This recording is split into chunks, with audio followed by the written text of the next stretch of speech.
Nous sommes sur l'échangeur de Mougins, l'échangeur 42, qui est actuellement en cours de travaux dans le cadre du plan autoroutier de Vinci Autoroutes. L'enjeu majeur, c'est l'enjeu de sécurité.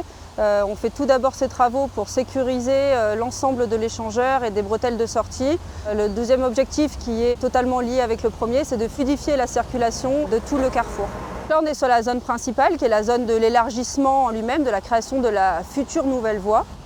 Ensuite, on a d'autres aménagements qui seront créés de part et d'autre des bretelles de sortie et du rond-point de la Libération. On a déjà créé une première paroi de soutènement provisoire que l'on voit juste derrière moi par la réalisation de barres d'ancrage que l'on a mis dans le sol afin de conforter le talus pour le renforcer.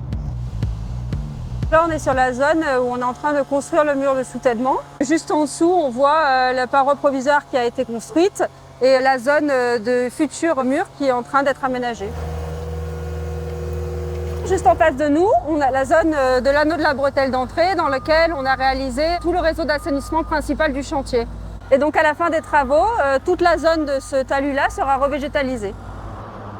On est en face de la future zone de travaux qui va démarrer dans quelques semaines afin de créer une voie supplémentaire.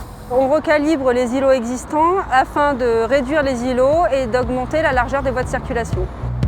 Sur les mois à venir, le chantier va tourner à la fois en journée et également la nuit. Donc tous les travaux qui peuvent être faits en journée le sont.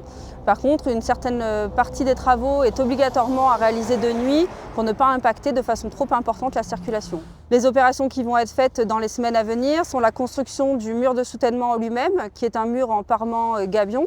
Ce que nous avons juste à côté de nous, c'est une des cages à gabion qui sera positionnée au niveau du mur, remplie de pierres et ensuite empilées les unes aux autres. Le choix a été fait d'utiliser de la pierre locale pour le remplissage des gabions. Dans la continuité de notre objectif décarbonation, tous les bétons qui sont mis en œuvre sur ce chantier sont des bétons bas carbone, c'est-à-dire qu'ils émettent moins de carbone dans leur fabrication que des bétons utilisés classiquement sur ce même type de projet. Et tous les aciers qui sont utilisés sur ce chantier proviennent à 90% de filiales de recyclage.